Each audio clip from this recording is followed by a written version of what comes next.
Assalamualaikum warahmatullahi wabarakatuh. Waalaikumsalam warahmatullahi wabarakatuh. Alhamdulillahirabbil alamin, an'ama 'alaina bi ni'matil imani wal islam. Asyhadu an la ilaha illallah wahdahu la syarikalah wa asyhadu anna Muhammadan 'abduhu wa rasuluh. Allahumma shalli wa sallim ala nabiyyina Muhammadin wa ala alihi wa ashabihi wa man tabi'ahum bi ihsan ila yaumil din. Yang kita muliakan Ustaz Habib Fahir Al-Idrus sebagai narasumber kita pada subuh ini, yang kami hormati pengurus masjid, pemuka masyarakat, alim ulama, jati pandai, hadirin wal hadirat jemaah subuh rahimakumullah. Bersyukur kita kepada Allah, kita perbanyak lafaz alhamdulillahirabbil alamin. Kemudian bersalawat kita kepada Rasulullah, Allahumma shalli ala sayyidina Muhammad wa ala ali sayyidina Muhammad. Bapak, ibu-ibu, jemaah subuh rahimakumullah, dengan tidak memperpanjang mukadimah pada jihad atau kajian ahad, pagi ini kita kembali membahas terkait dengan sirah nabawiyah. Sebagian dari mengkaji, mengulang, mengingat, mengetik iktibar, pelajaran, mau'izah dari sebagian kehidupan Rasulullah SAW untuk kita jadikan suri tauladan dalam kehidupan kita. Jadi kepada Al-Mukarram Ustaz, waktu dan tempat kami persilahkan dengan selamat. Bismillahirrahmanirrahim. Assalamualaikum warahmatullahi ta'ala wabarakatuh. Alhamdulillah rabbil alamin, syukur kepada Allah Subhanahu wa taala. Salawat dan salam kepada junjungan alam Nabi kita Muhammad sallallahu alaihi wasallam. Berikutnya kami berikan ketua masjid Al-Muhajirin, berikutnya para staf, para imam, para ustaz, para tokoh masyarakat sepuh ini sepuh, beserta tidak sebut gelar, kecil tidak sebut nama, tanpa mengurangi rasa hormat kami. Alhamdulillah rabbil alamin. Apa kabar Bapak Ibu? Alhamdulillah, tidak ada istilah bagi jemaah kita khususnya Masjid Al-Muhajirin subuh kedinginan, ya, sambil mandi hujan tadi mungkin ya. Nggak ada istilahnya subuh kedinginan, zuhur kepanasan, asar kesibukan, maghrib kecapean, isya jujur lagi ya. Tidak ada bagi orang-orang beriman, terlebih lagi khusus insya Allah jemaah muhajirin meramaikan, memakmurkan masjid yang insya Allah dirahmati oleh Allah. Amin ya rabbal alamin. Amin ya rabbal alamin. Berikutnya masjid bisa memberi syafaat. Terindikasi ibu-ibu, bapak-bapak yang senang daripada majelis ilmu, insya Allah min alamat di antara ciri-ciri orang yang meninggal husnul khatimah, senang daripada majelis ilmu. Ya Allah biha, ya Allah biha, ya Allah bihusnil khatimah. Ya Allah, semoga kita tergolong daripada orang-orang yang ditutup usia dalam keadaan husnul khatimah. Amin ya rabbal alamin. Di pertemuan yang lalu Bapak Ibu mungkin masih ingat, ya, sudah kita bahas luar biasanya Nabi kita Muhammad sallallahu alaihi wasallam. Ingat amalan di bulan lalu tentang yaitu perbanyak mengucapkan kalimat istighfar, astagfirullahaladzim. Memang Bu, ya masih ingat gak kemarin ya? Memang kita kalau lupa nggak ingat ya Bu ya? Ya Pak ya, kalau lupa kita memang kadang tidak ingat ya. Kemarin baru banyak kalimat istighfar. Karena kenapa Nabi nggak kurang dari 70 sampai 100 dalam sehari. Siapa yang tidak terima kalau ada orang yang istighfar? Iblis, ya, musuh Islam, musuh manusia yang paling besar. Iblis tidak terima karena di antara hamba-hamba Allah umat Nabi, ketika mengucapkan kalimat istighfar seakan-akan iblis ini dicambuk lebih keras daripada menggunakan besi. Makanya Pak ya, di pertemuan yang lalu berikutnya apa lagi? Amalan kemarin ta'awuz, a'udzubillahi minasyaitonir rajim. Karena kita tadi ya jangankan lagi biasa ya, baca Quran pun kita dianjurkan wa idza qara'tumul Quran fasta'id billah. Tatkala membaca Quran berlindunglah kepada Allah. Jujur aja Bapak Ibu, ketika pegang Quran kadang gimana? Menguap ya. Ada nggak setan yang di dalam Quran? Ada juga setan yang menggoda manusia ketika membaca Quran. Dan mana sudah dibahas 7 setan ya. Ada divisinya ya. Ada bagian-bagian setan. Ketika lagi sholat ada setannya supaya lupa kadang ya. Kita kadang lupa rakaatnya lupa Pak ya. Lagi ruku kadang kita megang kantong nyariin kunci bener gak? Bu ya, Allahu Akbar. Di bulan dianggap ini hari hujan Bu ya. Nah ketika lagi sholat pun ada setan itu perjumpaan di bulan yang lalu ya. Romantisnya Nabi, luar biasanya Nabi ngajarkan umat juga jangan lupa membaca surah ayatul kursi ya di bulan yang lalu ayatul kursi bacalah ketika mau tidur, baca ayatul kursi juga setelah ba'da sholat, dan bacalah ayatul kursi ketika hendak keluar dari rumah ya Bu ya. Apa di antara fadilah utama orang yang membaca ayatul kursi setelah keluar dari rumah? Allah ciptakan 70.000 malaikat mendoakan bagi pembacanya sampai lagi balik ke dalam rumah. Istri kita, suami kita belum tentu mendoain kita ya. Ya Allah, semoga balik lagi dengan ampuni dosanya. Ini enggak, anak kita belum tentu ya, jarang lah apalagi mendoakan kedua orang tuanya supaya balik lagi ke dalam rumah. Tapi bagi mereka pembaca ayatul kursi senantiasa mendapatkan doa para malaikat. Itu sedikit trailernya tuh. Nah, perjumpaan di bulan yang lalu. Bapak Ibu rahimani wa rahimakumullah, kemarin sudah kita bahas bahkan hebatnya Nabi meninggal umur 63 sudah ada di dalam Al-Qur'an ya. Natawafayannak kau bakal dimatikan wahai Muhammad. Angkanya berapa? 40, 13 sama 10 di pertemuan yang lalu. Nah, Bapak Ibu rahimani wa rahimakumullah, betapa indah Al-Qur'anul Karim dan betapa luarnya Nabi kita Muhammad sallallahu alaihi wasallam. Nabi yang penuh dengan hikmah. Nabi yang luar biasa. Perbuatannya, ucapannya berpengaruh bagi kita semua manusia. Orang-orang yang bukan muslim pun mempelajari apa keistimewaan daripada sunnah-sunnah Nabi. Nah, di dalam sirah An-Nabawiyah, kadang kita dapat pertanyaan, di dalam sirah An-Nabawiyah ini kadang orang membaca sirah Nabawiyah dapatnya tentang perang Nabi saja. Perang Nabi mimpin perang sebanyak 27. Nabi ngutus pasukan sebanyak 35. Kan benar Pak ya? Kalau ada orang yang protes, seakan-akan Nabi ini hobi perang. Nah, sirah Nabawiyah terbagi menjadi 4. Nah, ini hebatnya ulama, dibagi genrenya Pak. Sama kalau Bapak Ibu hobi romantis, film ini. Yang hobinya ini film India Pak ya, mungkin Pak ya.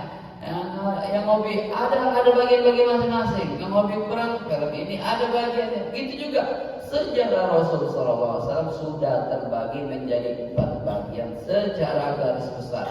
Yang pertama Al-Maghazi. Al-Maghazi ini tentang peperangan, tentang perjuangan Nabi. Bagaimana luar biasanya Nabi ya membebaskan para umat muslimin ya, bukan hanya umat muslimin, para perbudakan, luar biasa perjuangan Nabi. Disinilah baru dari peperangan, namanya perang Al-Maghazi. Yang kedua, sejarah Nabi dari genre, dari bagiannya dalail, bagaimana tanda-tanda Nabi. Di pertemuan yang lalu sudah dibahas. Ya, bahkan yang memberi dalail ya, kisah-kisah tentang Nabi, tanda-tanda Nabi itu adalah seorang Nabi, bukan lagi manusia, bahkan dari kalangan hewan. Baca mana 3 kita baca. Onta bersyahadat ya.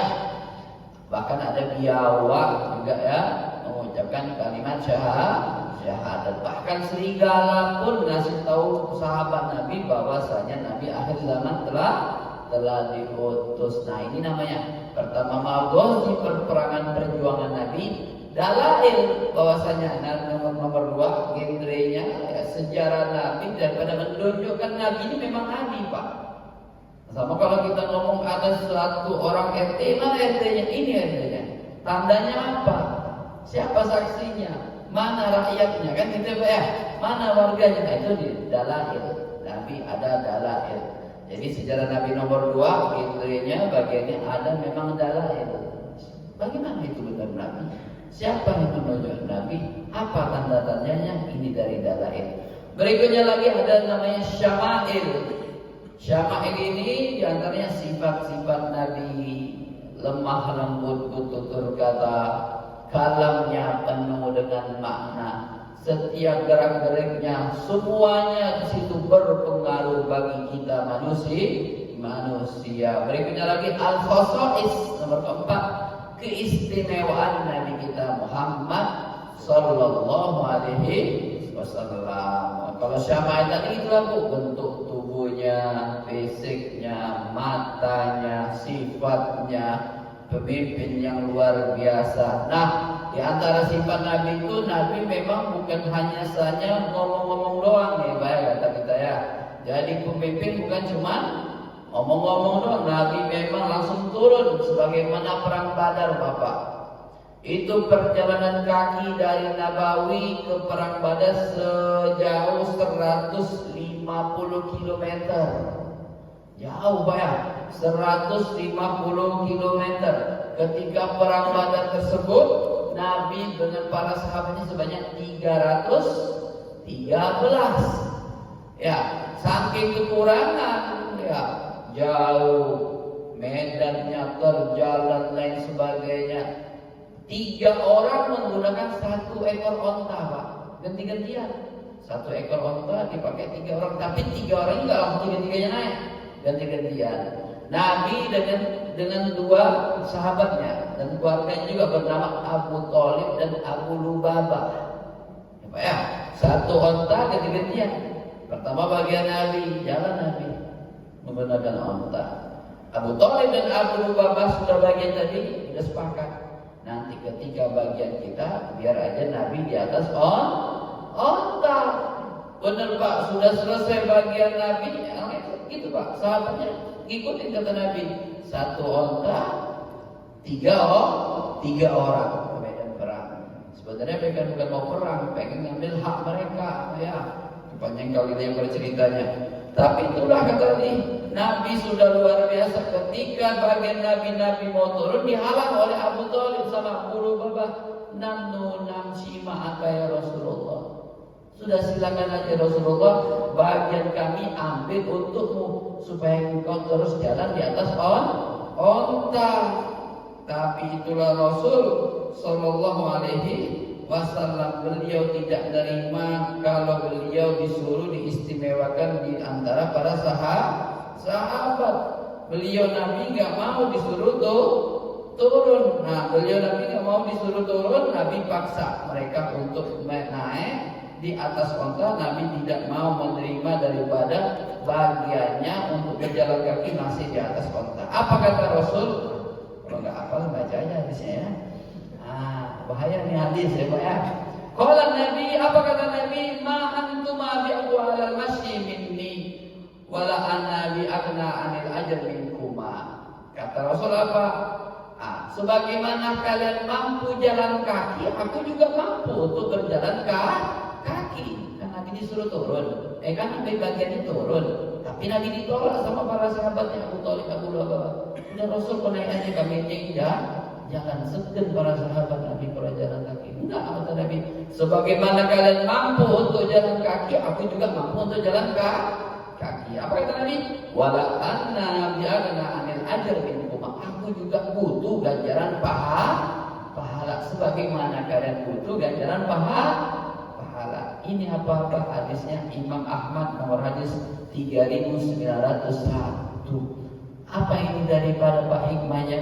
Nabi bukan hanya saja memberi omongan, tapi Nabi menjadi suri teladan. Bukan hanya tadi ngomong udah 1 onta 3 orang bergantian. Nabi juga praktek. Akhirnya apa? Turun Nabi, Abu Thalib naik ke atas onta. Bagian lagi ganti lagi Abu Lubabah.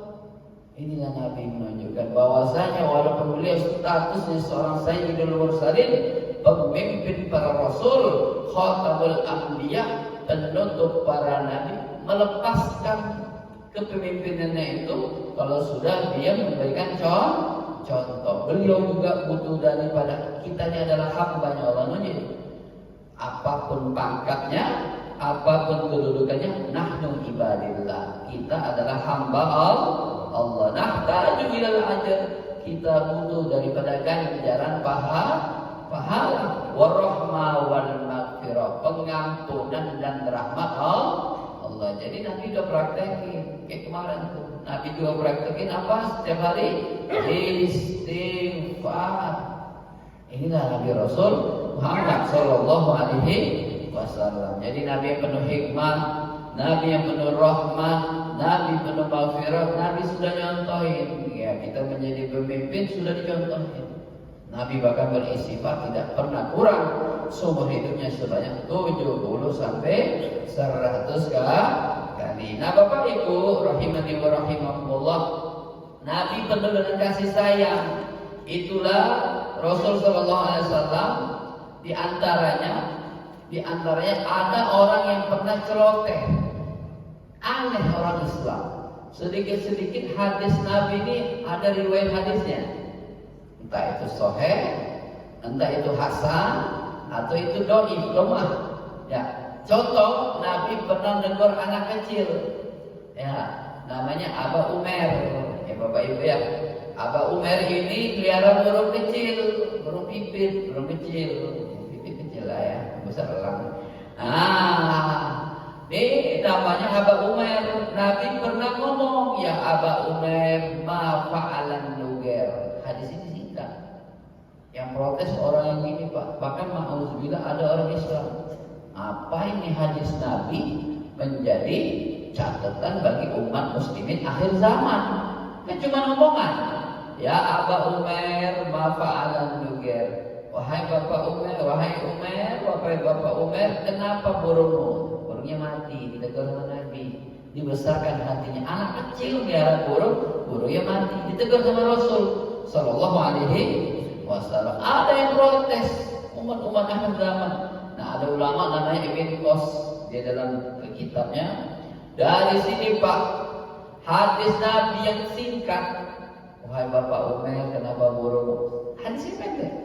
Hadisnya benar. Dari hadis yang kecil ini menimbulkan 60 hukum daripada memelihara burung. Boleh nggak melihara burung? Hadisnya catatnya tadi ada sampai 60 hukum. Ulama bernama Ibn Qos itu bukan sembarangan. Nabi cuma ngomong demikian, menyapa anak kecil. Di situ menjadi hukum kita umat muslimin dan muslimat. Itu hebatnya Nabi. Penuh kasih sayang, penuh contoh. Omongan Nabi penuh dengan makna. Cuma sedikit ngomongnya. Hai anak kecil, kenapa burung? Jadi hukum Bapak Ibu. Boleh ya kita melihara burung? Boleh Pak ya. Selagi dikasih makan, jangan ditindas. Boleh nggak kita makan burung? Boleh ya. Dan lain sebagainya. Tapi kita nggak fokus ke fikihnya. Kan ada babnya di fikihnya. Boleh nggak burung-burung sekali tembak langsung mati, atau digolok atau dipotong? Itu nanti masalah fikih. Ini sejarah Nabi. Nabi sedikit berbicara menjadi hukum. Sama kayak Nabi ngomong innamal a'malu binniyat, seperempat bahkan lebih dari itu ya. Rata-rata ibadah kita sholat, puasa, haji, umroh ya, berasal daripada innamal a'malu binniyat. Supaya, nah inilah Rasul Sallallahu Alaihi Wasallam. Dikit aja ucapannya penuh dengan makna. Nah, jadi lihat dulu genrenya. Di sini ada peperangan, Di sini ada ketentuan tanda-tanda kenabian. Di sini ada sifat Nabi Muhammad. Di sini ada keistimewaan Nabi Muhammad Sallallahu Alaihi Wasallam. Nah, di antara hadis Bapak Ibu, penghuni surga itu kata Rasul, yadkhulul jannata aqwamun afidatahum mislu afidatit tayr. Hadis riwayat Muslim 2840. Sesungguhnya bakal masuk surga kaum-kaum yang memiliki hati sebagaimana hati burung. Nah, ini Pak, hati burung bukan kecil maksudnya ya. Hati burung apa? Punya sifat tawakal. Saya yakin nih yang berada di dalam masjid tawakal semua nggak Bapak Ibu? Tawakal, yakin nih. Tinggalin rumah, ya, tinggalin sendal di depannya apa ya? Tinggalin kendaraan. Apa? Punya sifat tawakal. Baru mikirin sekarang. Bapak Ibu punya usaha, alhamdulillah. Tinggal yakin, wakilkan harta kita itu hanya titipan ya. Kita wakilkan apa kita perniagaan kita, usaha kita. Yang penting kita jalankan kewajiban kita. Sholat subuh berjamaah, imam mengajak zikir, ditutup dengan doa, kemudian majelis ilmu. Ini tawakal nih Pak. Ini sifat burung. Hati-hati burung yang bakal masuk ke dalam surga. Ini tadi Pak. Kalau nggak tawakal udah gelisah nih. Mikirin ini, mikirin itu. Silakan kita punya ikhtiar, tapi Allah yang memberi ittiror. Allah yang memberi kehendak. Ya Pak Ibu ya. Alhamdulillah insyaallah kita semua jamaah Masjid Al-Muhajirin termasuk orang-orang yang memiliki sifat para burung, memiliki sifat tawakal kepada Allah Subhanahu wa taala. Amin ya rabbal alamin. Nah, ini namanya ilmu hikmah Bapak Ibu. Nabi sudah luar biasa, al-hikmah. Kalau kita cerita al-hikmah, siapa yang terpikir di lintas pikiran kita Bapak Ibu? Luqmanul Hakim. Kenapa dapat gelar al-Hakim? Itu dari Allah langsung. Nah, al-hikmah, kalimat hikmah di dalam Al-Quran sebanyak 20 kali. Nah, kalimat hikmah ini diulang-ulang di dalam Al-Quran sebanyak 20. Tidak sembarang orang bisa mendapatkan al-Hakim, hikmah. Di antara apa sih al-hikmah? Inilah dalam Al-Baqarah 269, yu'til hikmata man yasha wa may yu'tal hikmata faqad utiya khairan katsira. Hikmah tersebut diberikan terkehendak Allah. Bagaimana kehendak Allah? Barang siapa yang diberikan hikmah tersebut, pastilah orang tersebut adalah orang khairan katsira, memiliki kebaikan yang banyak. Kita bedah sedikit-sedikit. Apa kata Rasul? Ma'ahda muslimun li akhihi hidayatan afdalu min kalimatin hikmatin taziduhu hudan aw tarudduhu anrada. Rawahu Baihaqi. Tidaklah suatu hadiah yang diberikan sesama akhi muslim lebih mulia daripada kalimat-kalimat hikmah. Yang mana kalimat hikmah tersebut kalau kita sampaikan kepada saudara kita, maka bakal mendapatkan hidayah atau menolak daripada keburukan. Contoh, adanya majelis ilmu atau Bapak Ibu sama-sama saling mengingatkan, wa tawassau bil haq wa tawassau bis sabr. Mungkin ada di antara kita yang baru dapat musibah meninggal, atau di antara kita baru kena tipu, atau di antara kita penuh keluh dan kesah, atau di antara kita punya masalah masing-masing. Datang ibu satu, datang bapak satu, nasihatin, kasih kalimat, ya, wasta'inu bis sabri was shalah. Saling berwasiat untuk sholat, saling berwasiat untuk sabar, tenangin hati, menyejukkan jiwa, kembali lagi kepada Allah. Kita bakal ada limit masing-masing. 60 alhamdulillah, 70 alhamdulillah, 80 bonus. Bapak Ibu saling nasihat, ini lebih makna kata Nabi. Hadiah yang paling lebih luar biasa kepada sesama muslimin adalah kalimat-kalimat hikmah, bisa membuat orang tambah hidayah dan menjauhi daripada keburukan. Sama nih bisa memberi manfaat. Adanya majelis ilmu, anak mudanya mulai berkumpul, orang-orang tuanya mulai lagi mendalami daripada sirah nabawiyah, majelis ilmu. Kata Nabi apa dalam riwayat Bukhari? La hasada fil isnain, tidak boleh kita iri sama orang kecuali dua hal, Pak. Yang pertama, orang yang kaya, dia menggunakan kekayaannya dalam suatu kebenaran. Entah dengan dia memanfaatkan link-linknya dia, ya, teman-temannya dia dalam pembangunan hal-hal sosial, majelis, masjid, apalah semua. Boleh kita iri, Pak. Iri yang terpuji kepada mereka orang yang kaya, mana kekayaannya diberikan kepada suatu kebenaran. Entah dia membuat apa, ya, membuat hal-hal yang luar biasa, entah membuat jalan, fasilitas umum, pembangunan masjid, fasilitas masyarakat, ya, ini boleh kita iri. Yang kedua apa? Warajulun atallahu hikmatan.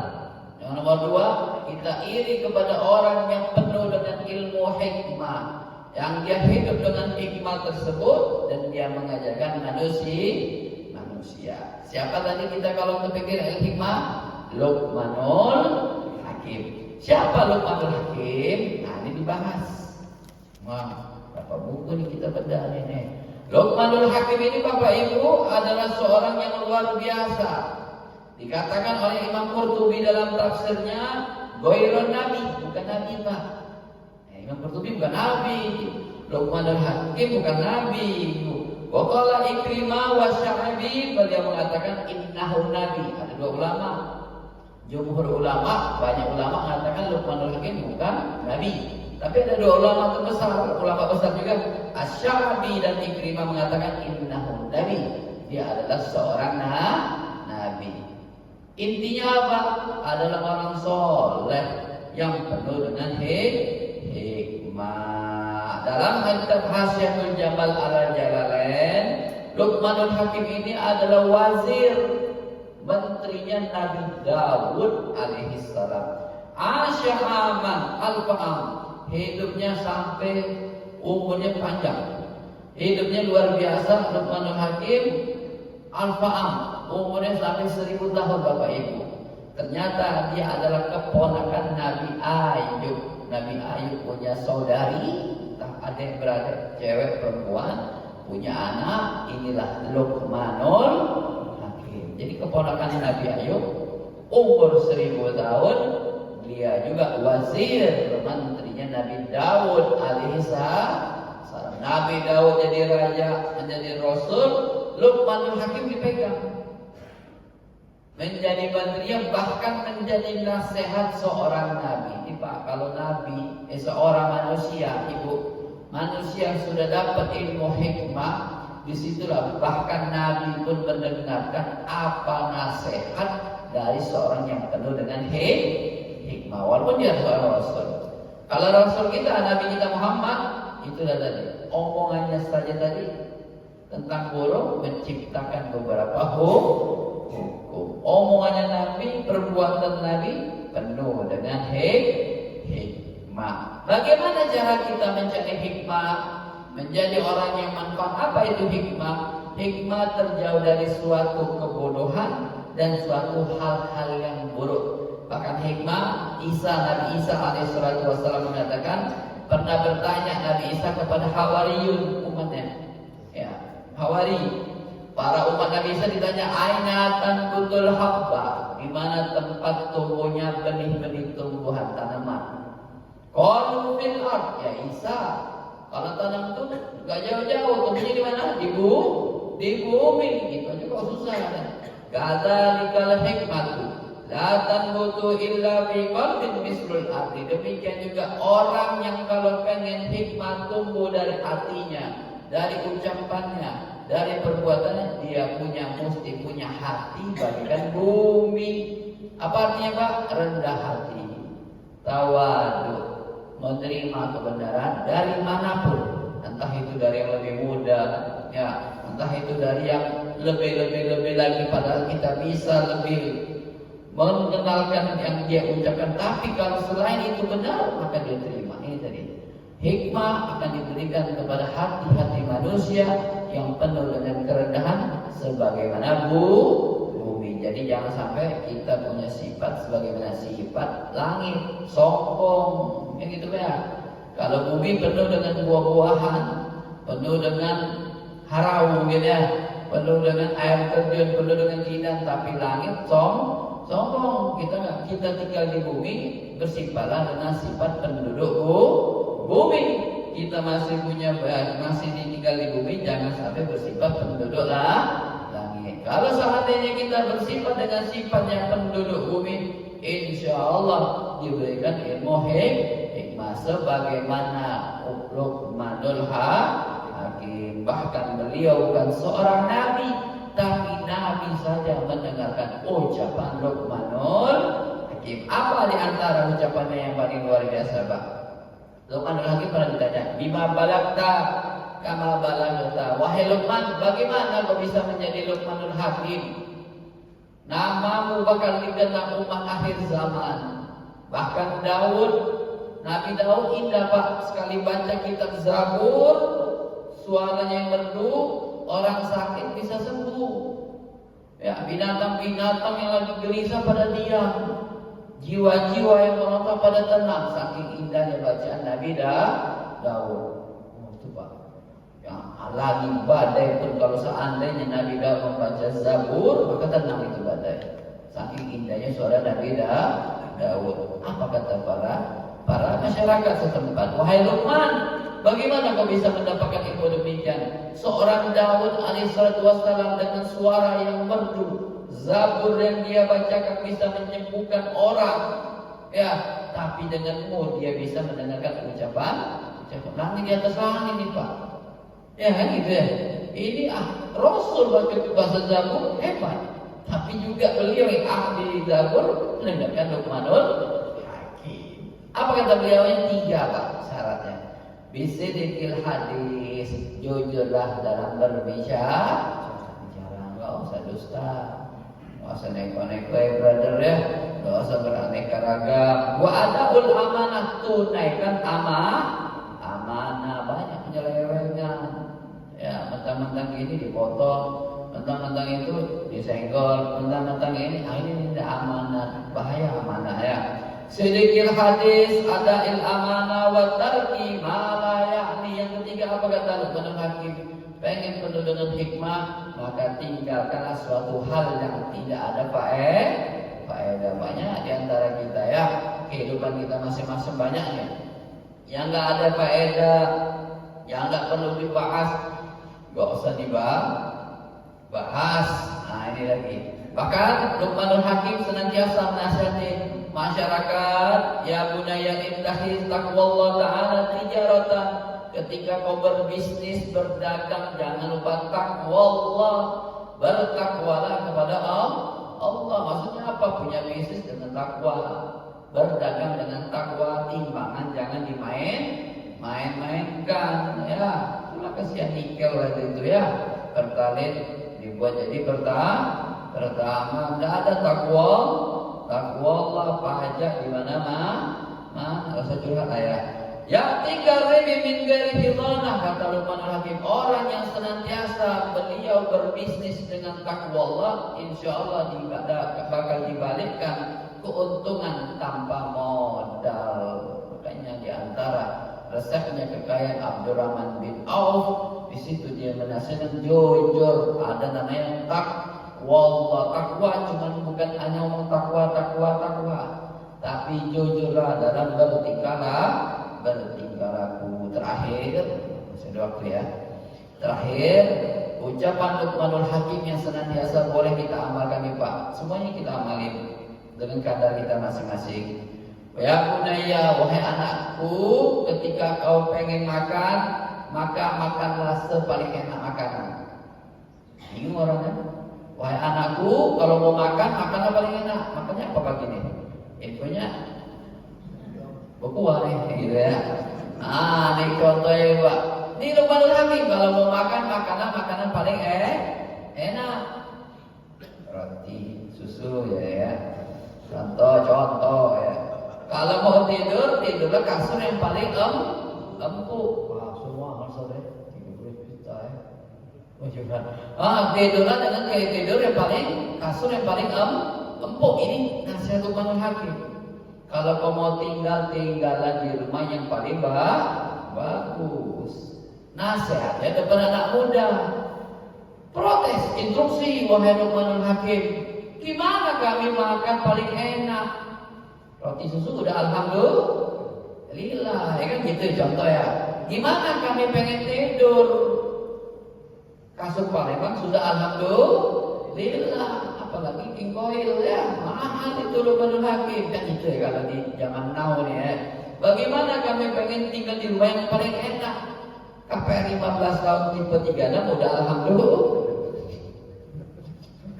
alhamdulillah, kan ini protes nih Pak ya.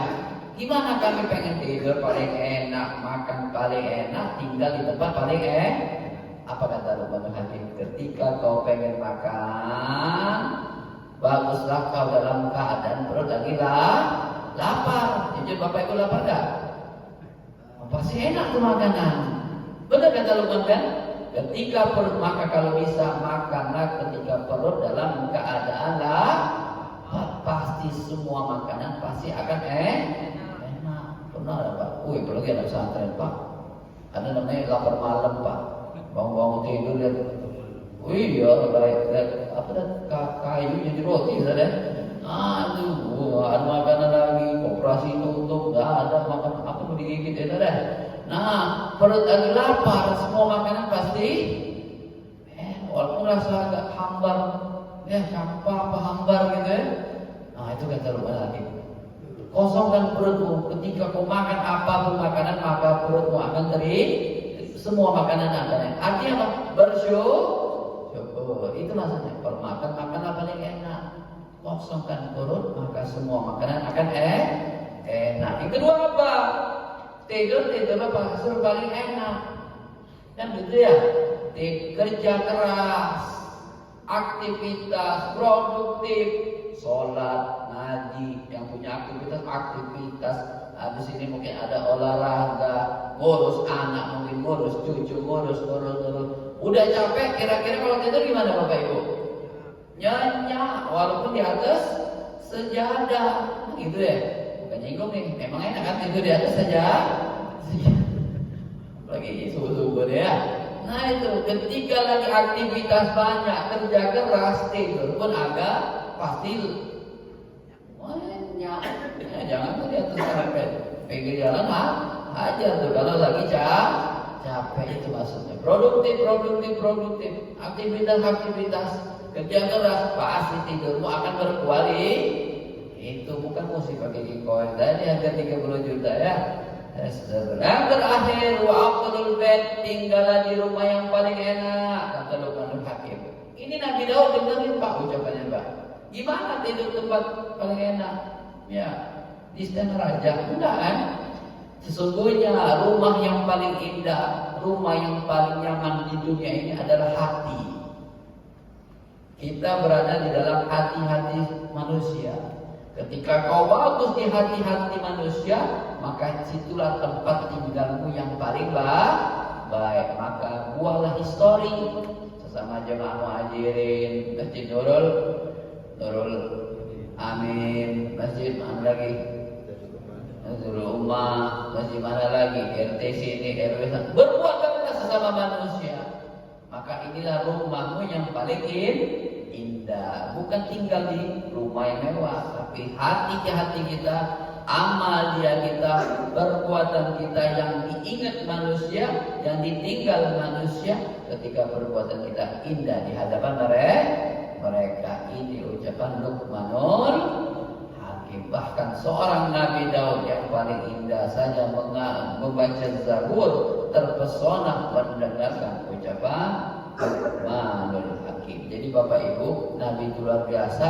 Ucapan yang penuh dengan makna, ucapan yang penuh dengan hikmah, tergantung bagaimana kita mengambil pelajaran dari sirah Nabi kita Muhammad Sallallahu Alaihi Wasallam. Dan lagi-lagi perbanyak mengucapkan salawat kepada Rasul Sallallahu Alaihi Wasallam. Kembali lagi pada Al-Ustaz Mukarram. Baik. Kalau dari jam nampaknya sudah masuk waktu suruh itu terbit matahari. Jadi waktu kita diskusi tinggal kurang lebih 12 menit lagi Ustaz, menjelang berbunyikan. Mungkin Bapak Ibu jemaah Al-Muhajirin ada yang perlu kita diskusikan terkait dengan yang disampaikan Ustaz tadi, terutama kata-kata al-hikmah. Pada Bapak Ibu, kami persilakan mungkin dari sisi kanan kami, dari sisi kiri, dari sisi ya dari belakang Bu Ibu. Ya. Jadi tadi yang banyak dibahas terkait dengan hikmah Ustaz ya. Ingatlah pelajaran waktu SD dulu Ustaz.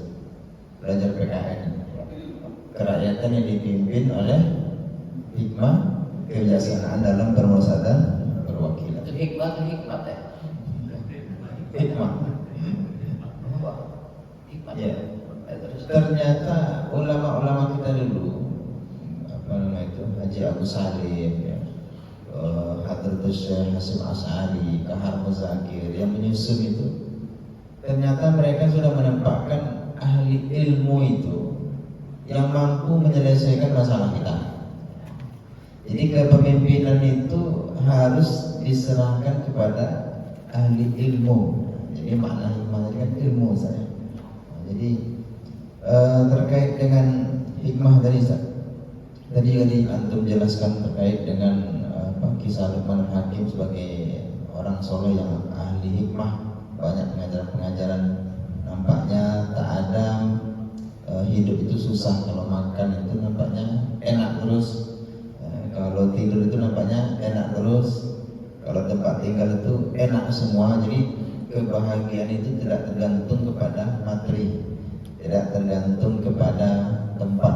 Jadi letaknya ada di hati kita. Bagaimana cara mensyukuri? Pertanyaannya gini lah, bagaimana cara kita menghikmahi, mengilmuni ya, terkait dengan kegiatan kita hari-hari ini lah. Barangkali kita punya pekerjaan yang beda-beda, punya penghasilan yang beda-beda, punya posisi yang beda-beda. Bagaimana cara menghadirkan, oh ini hikmahnya seperti ini, supaya ada rasa syukur Ustaz. Dan angka kira-kira, atau terlalu sulit? Bagaimana cara kita menghikmahi semua apa yang Allah berikan kepada kita? Pertanyaan antum itu ijaz Ustaz. Ijaz ini ya, beliau ini menerangkan lagi maknanya. Intinya gimana kita praktekin? Ini gitu Ustaz ya. Ya makasih Ustaz, insyaallah. Hikmah inilah yang ayakuna ilman wa amalan. Sebagaimana Imam Ibn Qutaibah Ibn Qutaibah mengatakan hikmah itu, ahli hikmah enggak bakal disebut ahli hikmah kecuali orang yang punya ilmu dan mengamalkan ilmu. Apa intisari hikmah? Kata Imam An-Nawawi, beliau mengatakan kullu man amila jahli wa zajara 'anil qabil. Menolak daripada kebodohan dan suatu keburukan. Yang itu. Beliau bertanya, bagaimana kita menerapkan hikmah tersebut dalam kehidupan sehari-hari? Ya, contoh mau ke masjid hari hujan, gimana bermain? Memang benar mesti kita pakai ilmunya. Semakin al-ajru biqadril masyaqqah. Kata Nabi apa? Apa mawala Nabi? Sebagaimana kesulitanmu, segitu juga berlipat ganda ganjaran pahala. Ketika kita ingat ilmu ini, ketika kita ingat kabar ini, maka disitulah dapat hikmah. Kalau aku pergi ke masjid dalam keadaan pakai payung, dalam keadaan hujan, maka dilipat gandakan. Memang tidak ada lain dan bukan hikmah bisa dihidupkan, yaitu dengan mesti menggunakan ilmu. Yang kedua apa Pak? Kilometer masing-masing. Mesti sering-sering dilatih. Tidak bisa. Wah, tingkat kesabaran kita beda-beda nih. Dengan bagaimana yang kita hadapin. Jadi gitu kan. Pertama memang nggak bisa dipungkirin. Orang pengen jadi ahli hikmah, mereka harus mesti belajar.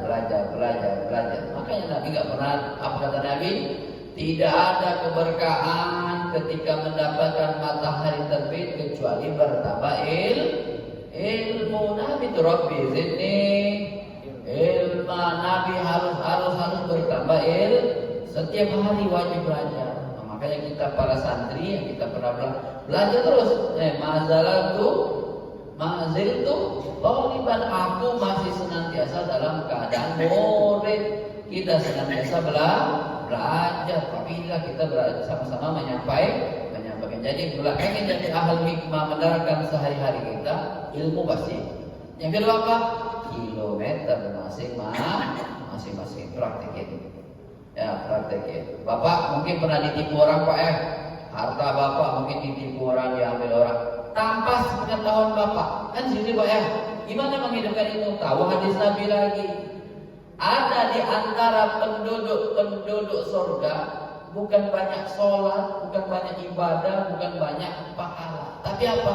Pernah ditipu, pernah hartanya diambil, pernah terzolimin. Ngomong ya Allah, ya kenapa kami bisa masuk surga? Pahalaku gak banyak, ya hajiku belum pernah nyampe, dan lain sebagainya. Ini kata Allah SWT, ini pernah orang zolim sama engkau, tanahmu pernah diambil mungkin, ya duitmu pernah diselewengkan, hartamu tanpa sepengetahuanmu juga diambil, mungkin kau pernah dicaci maki, digibahin dan sebagainya.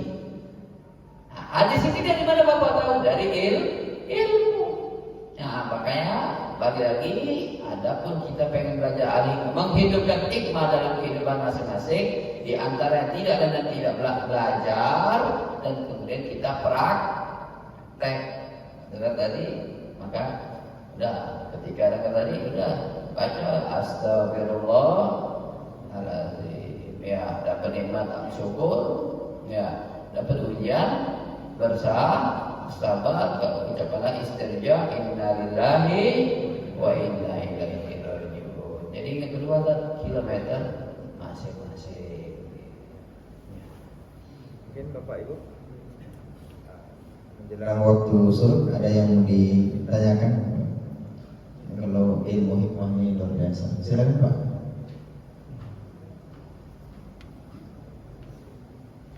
Kayaknya kita sirah nabawinya berapa jumlah istri Nabi gitu. Banyak pertanyaan Ya. Siapa aja istri Nabi ya Bu ya? Bu ya, itu sebutin Bu, perempuan-perempuan di zaman Nabi dari ibu. Wah, semangat juga mungkin Bu ya. Apa saja masakan Nabi Bu ya, makanan Nabi. Nabi itu mencontohkan juga, Nabi pandai menjahit gitu ya. Apa hukum suami nggak pernah praktek nyuci piring mungkin Bu ya? Bu, nggak ada yang tanya nih Bu. Alhamdulillah ya Allah, berapa bulan nanya juga satu orang. Astagfirullahaladzim. Bu, tinggal duit saya kasih nih Bu. Tinggal duit deh. Assalamualaikum warahmatullahi wabarakatuh. Waalaikumsalam warahmatullahi wabarakatuh. Ini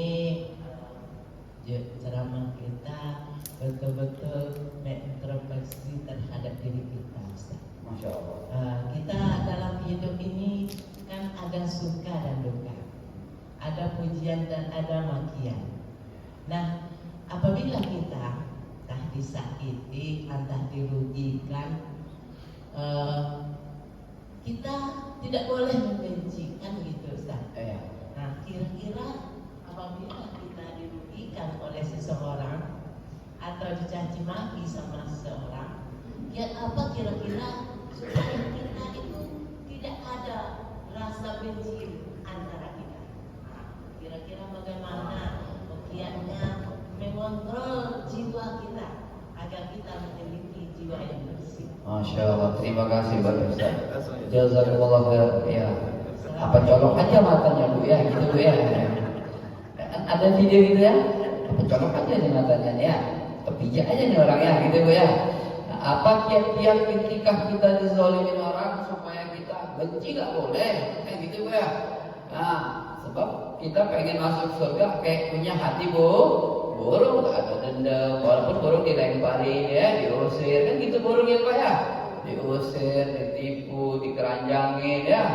Nah, tambah bersuara tuh burung, kita kira dia senang berbicara, ternyata pengen nikah, contohnya burung tadi Pak ya. Apa kiat-kiat kita supaya bagaimana kita dizolimin, dicaci maki di hati, supaya hati kita lebih ikhlas terima ini dan lain sebagainya. Di antaranya sibukkan diri kita masing-masing. Makanya Bu, alhamdulillah Bu, jadi Islam ini Bu, umat Islam ini penuh dengan aktivitas. Entah dengan akwal perbuatan, entah dengan afal pekerjaan, entah dengan permainan hak. Satu hari tidak lepas dari 8. Sedih, senang, susah, payah, apalagi bahagia, ada 8. Satu hari lintasan hati, kata Imam Al-Ghazali, 70.000 lintasan. 8 hal yang tidak pernah ini. Yang paling efektif Ibu, sibukkan diri kita. Mungkin maaf, saya pernah ketemu orang yang pernah hampir kena tipu. Macam-macam Bu ya. Ada orang kena tipu, kawan sendiri. Nah itulah kawan sendiri. Tukang nongkrong sendiri. Bantu orang sampai 1,2 M. Gimana rasanya itu Bu? Sakit Pak, ya hampir stroke kalau orang yang jadi ini. Tapi gimana dia cara mengobatinya? Aktivitasnya dia nggak mau tumbang di situ. Aktivitas lagi, sibukkan diri, jangan fokus dengan masalah. Itu Bu. Jangan fokus sama masalah, lama-lama kan terkikis. Memang dibilang luka itu masih bekas. Luka masih bekas, tapi jangan fokus ke luka, sibuklah dan lain-lain. Bangun perusahaan, yang nipu kaya enggak, susah iya dipakai orang. Yang ditipu alhamdulillah masih aja tuh berjalan di mana-mana Pak. Kawannya banyak, sawinya hampir 100 hektar lebih. Itulah Pak. Jadi apa Bu antaranya Bu supaya apa kiat kita yang paling ini? Satu, jangan fokus ke masalah, sibukkan diri. Itu nggak bisa dipungkiri. Sebab kalau kita masih mikir itu sakit terus. Itulah orang kadang-kadang kena apa? Maaf ya, jatuh, tumbang, pikir ini. Sibuk dengan sholat. Tadi makanya alhamdulillah kita majelis ilmu balik lagi ke Islam, balik lagi ke agama. Jangan lupa zikir banyak Bu ya. Balas setiap kita semua subhanallah walhamdulillah wala ilaha illallah.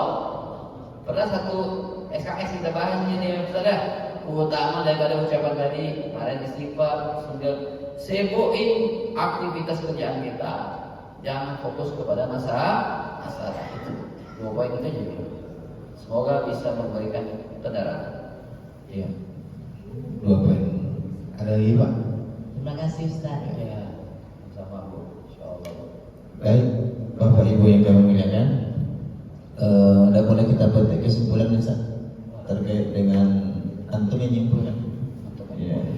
Kita boleh sebagai closing statement menjelang intinya Nabi itu penuh dengan hikmah. Luqmanul Hakim yang paling hebat saja di zamannya, seorang Nabi yang mengagungkannya, Daud alaihissalatu wassalam, mendengarkan seorang saleh bernama Luqmanul Hakim. Tapi Nabi kita Muhammad sallallahu alaihi wasallam semua tindak lanjutnya, perbuatannya penuh dengan hikmah. Yuk sama-sama kita dalami lagi sirah nabawiyah kita sallallahu alaihi wasallam. Semoga kita lebih cinta lagi dan tujuan lebih banyak mengikuti Nabi dan bersalawat kepada Nabi Muhammad sallallahu alaihi wasallam. Itu saja dari saya begitu Ustaz. Kalau bapak-bapak udah penuh hikmah nih kayaknya ya. Bapak-bapak ya. Ya, setiap kejadian ada hikmahnya supaya kita menghadirkan rasa syukur dalam hati kita. Baik, Bapak Ibu yang kami muliakan, sampai kita di penghujung acara kita. Sebagai info tambahan, karena anak pakai Islam Palestina, kayaknya hari ini ada aksi solidaritas Palestina di Gajah Mada. Ya, pagi ini saja yang berkesempatan hadir, silakan kita nanti sama-sama di sana. Bapak Ibu yang kami muliakan, mari kita tutup kajian ahad kita dengan bacakan doa kafatul majlis. Subhanakallahumma wa bihamdika asyhadu an la ilaha illa anta astaghfiruka wa atubu ilaik. Afa minkum billahi taufiq wa hidayah. Assalamualaikum warahmatullahi wabarakatuh. Alhamdulillah, all praises to Allah.